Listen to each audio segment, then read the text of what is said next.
Happiest. You're listening to the Happiest Girl in the Room podcast.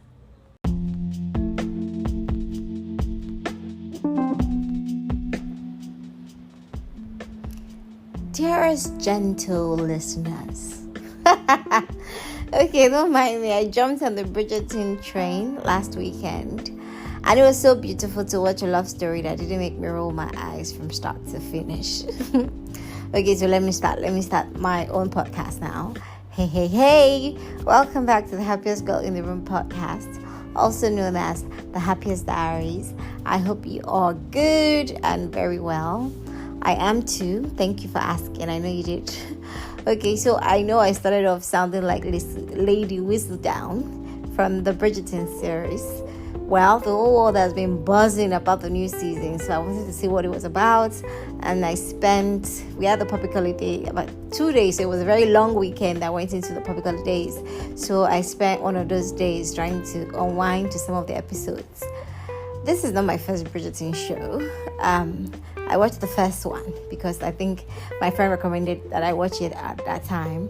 And that was the one with the Duke and Daphne, I believe. And I must confess, I wasn't as excited or impressed as everyone was. So when the second season came out, I think this one was the story of Anthony and his Indian bride. It was also like I'm not much of a love story person, funny enough, until I watched Queen Charlotte's, the spin-off, and I particularly liked that one. Yes. And this episode isn't about the Bridgertons. Please follow me. I'm getting somewhere with this illustration. For people who don't know, the Bridgerton series follows the story of the children of the Bridgerton family. And they are an influential family. I think it's fiction, but they're an influential family in England in the 1800s. And, it's mostly about them and how they find love. Queen Charlotte was the Queen of England at the time. And for some reason, they chose to share her story in a spin-off. And what was so funny to me is that of all the Bridgerton stories of love, the one that appealed to me was the Queen Charlotte one. And if you watched it, it was one that ended in misery. Yeah, so it was one that ended in misery. Sorry, my daughter walked in. Yeah, so what was I saying? Yeah, so I like the new one. The one I watched over the weekend. It's the one with Penelope and Colin. I like it, but I most certainly still prefer the Queen Charlotte edition. None comes close, in my opinion. And, I started to process why I felt this way. Because, typically you should love the love story and happily ever after, but... especially, I think many people also feel like the Queen Charlotte's one is the worst. Like it's the saddest story ever. It's a very sad one. And then it hit me, and I think it's probably because I could relate to her story. She fell in love with the crazy person, and despite her hopes that things will eventually get better, they only got worse. And she doesn't have a happily ever after, unfortunately. Yes, she lived as a queen, but mostly alone. For someone like me who grew up believing in fairy tales and whatnot, because of every young girl who was like me, who read those Mills and Bowles little novels when we were kids, you were conditioned to believe that your Prince Charming is, around the corner in his nice and shiny armor on his way to come and save you. But growing up, life has taught me that not everyone marries the Duke like Daphne and lives happily ever after. And not everyone goes horse riding and finds the man of their dreams who falls crazily in love with them. Some do, like Queen Charlotte. Yeah, some do, and then they end up alone, wishing that it could be better. And I guess this is exactly why I didn't roll my eyes through the Queen Charlotte series, because it was more real to me than any of the other Bridgerton series. My story isn't as familiar in that I didn't marry a king and I didn't become the Queen of England. But more in the context of loving hopelessly and hurting terribly and ending up being alone. But don't worry, this isn't a sub story about loneliness and misery. Remember what I said. One of my favorite scriptures I spoke about in Romans 8, everything working out together for my good. Yeah, so I love that one so much, and it also still applies here. You see, I've come to a point in my life when something happens to me or something happens around me. The first question I ask myself is, what lesson am I supposed to pick from this, Lord? What are you trying to tell me? What am I supposed to be hearing from you? And so in my time alone, I've come to master the art of solitude. I like to call it the beauty of solitude. And that's what I want to share today. Now we've finally gotten to the crux of today's episode.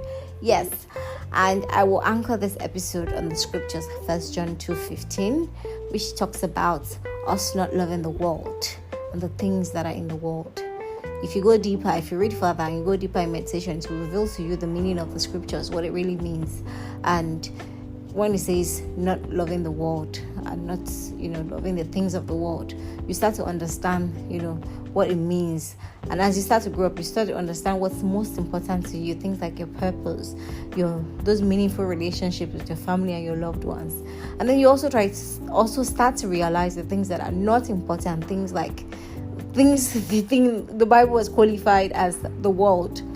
Yeah, you would see, you would know when you do your self-reflection, as you grow. When you self-reflect a lot, you would begin to know these things.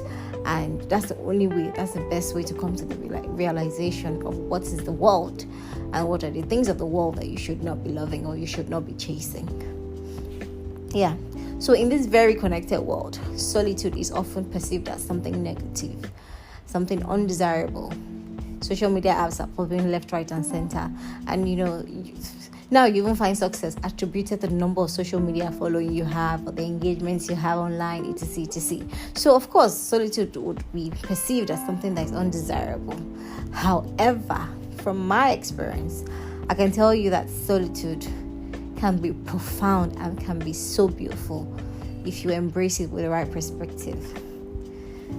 Yeah, so now let me share my experience. Some would describe my personality as extroverted, but I would always qualify it as sometimes extroverted. And and I know that it's because I do enjoy having people around me. I do enjoy good time outs. I do enjoy loud jokes. I'd rather be in a place of merriment than a place of mourning. Yeah, that's my person.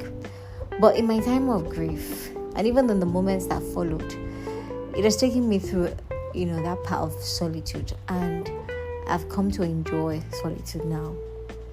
If you read my book, or if you read my book, I wrote about how isolating grief can be. One of the lessons I picked up about grief. Yeah?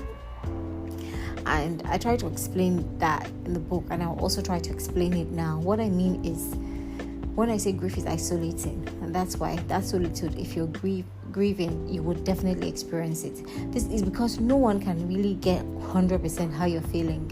No one. If you lose someone today, I can really relate to your pain. Yes, because I have also lost someone. I've lost my dad, I've lost my husband, so I can relate to your pain, but I can never fully grasp it, because the emotions of our grief is a factor of so many elements that can never be recreated in someone else's experience.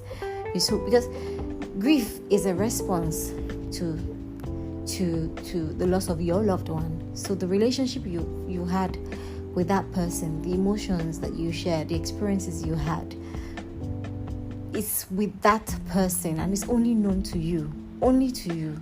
So that's why grief is never the same. If for example, twins, they lose their father, their grief can never be the same, because even though they're like the same, almost the same person, I do not experience even identical twins that are like identical in every single way, but the relationship they have with their father is personal to each of them. So that's how I really hope you get what I'm trying to say. But grief is so personal because of that personal relationship, the emotions, the feelings, the experiences that you share with that one person. Nobody has it. Nobody can recreate it.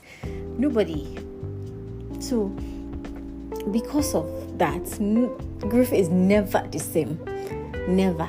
Even if one person if you lose one person, that one person means different things to all of you. So your grief it's similar, but it's also different. Yes, so that's why grief is so isolating and can take you through that path of solitude. So I was constantly feeling isolated in my pain, and it was not because I didn't have people around me. I was surrounded by people, but I was always feeling alone because nobody could actually get it. Yes, but good news, I didn't let that time of solitude go to waste. So if you're feeling alone or in a state of loneliness, it's easy to go into self-pity or self-loathing, because you begin to think about, why is this happening to me? Oh, please, I ask all that questions. Why is this happening to me?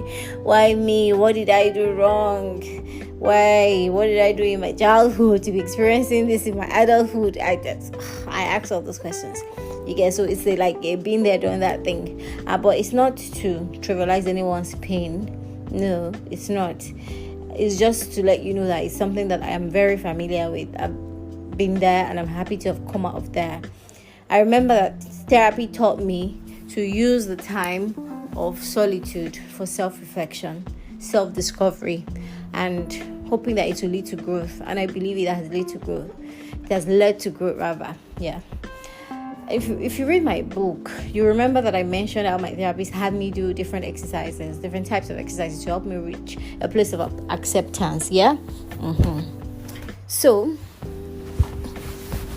to reach a place of acceptance, yeah,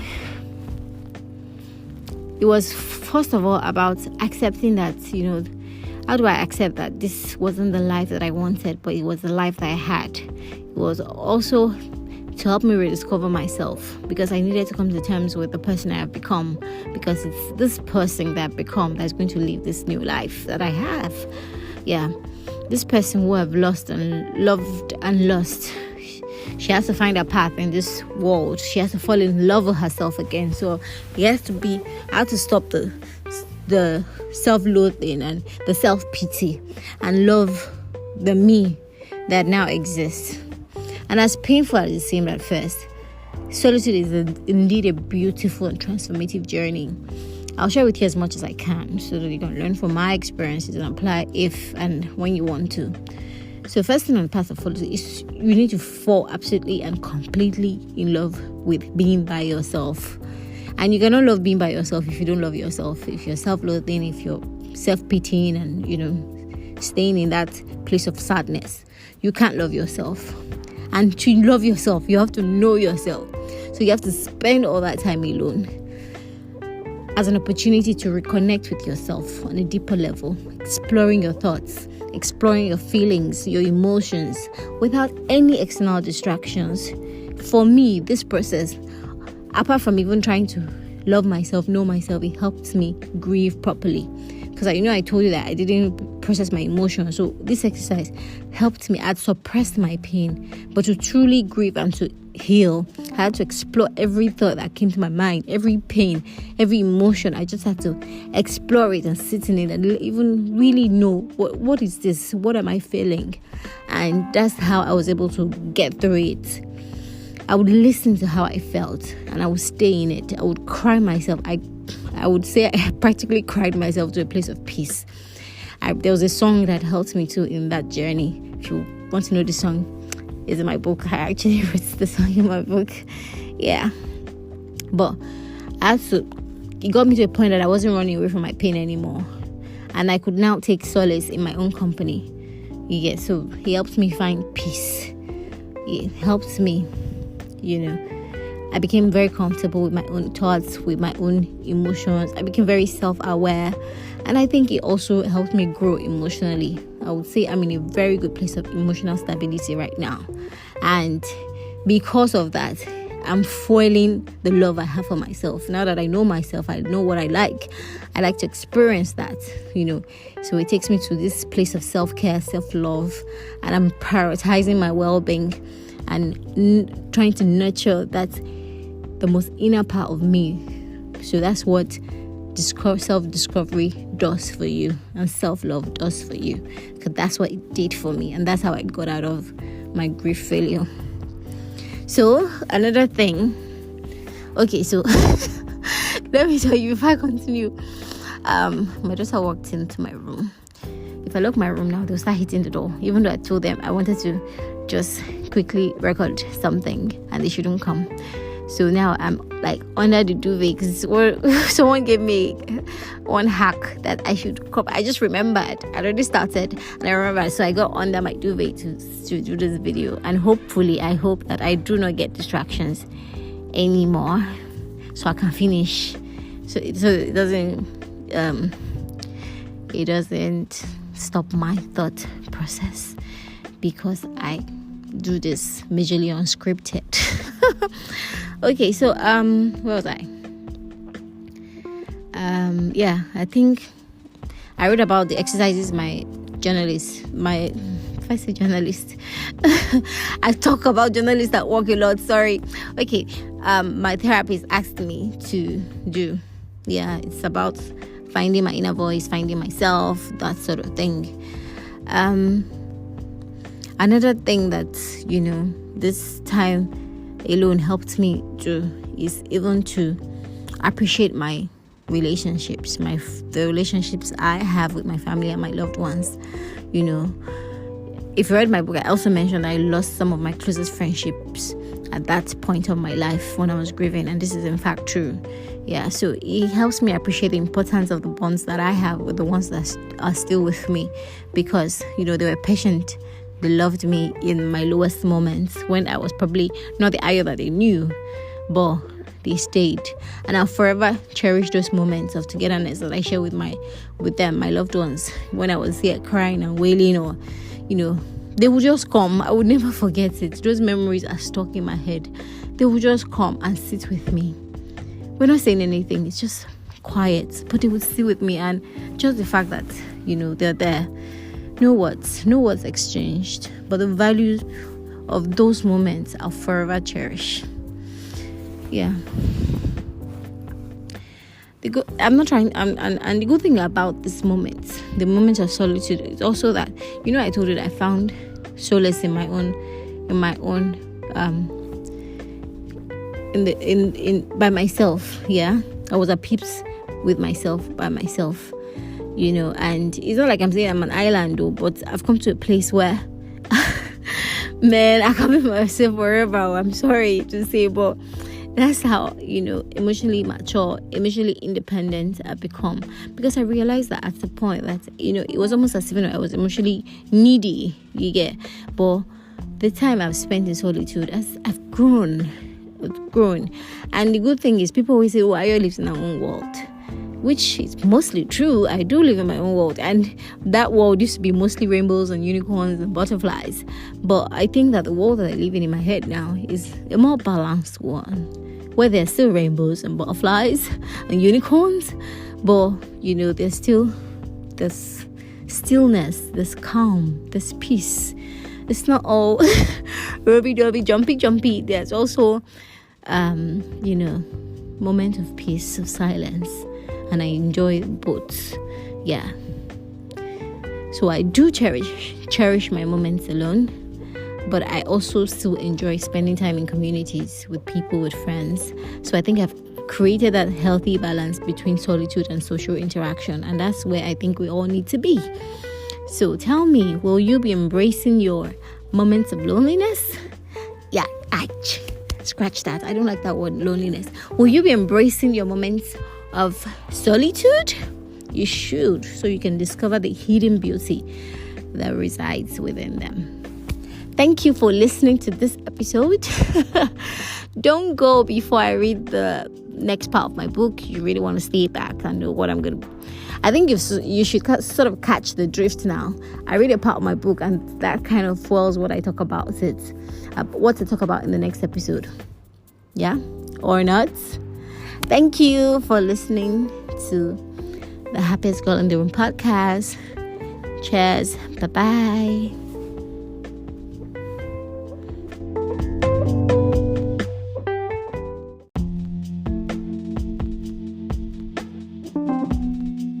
You're listening to the Happiest Girl in the Room podcast.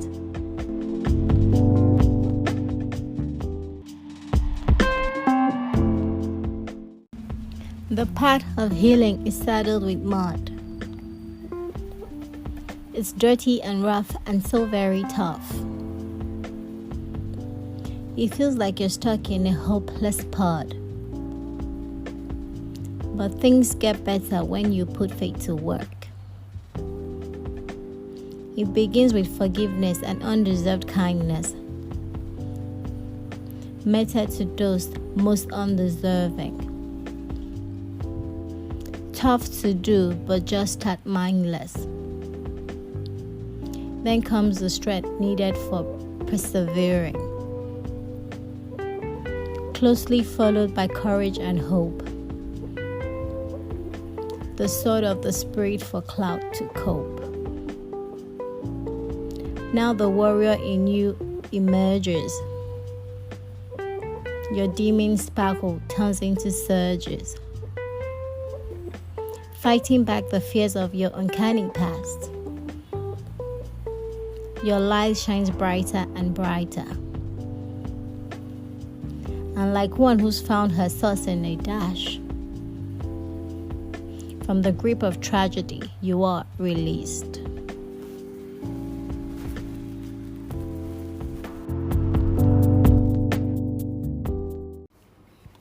Thank you for listening to the Happiest Girl in the Room podcast. See you next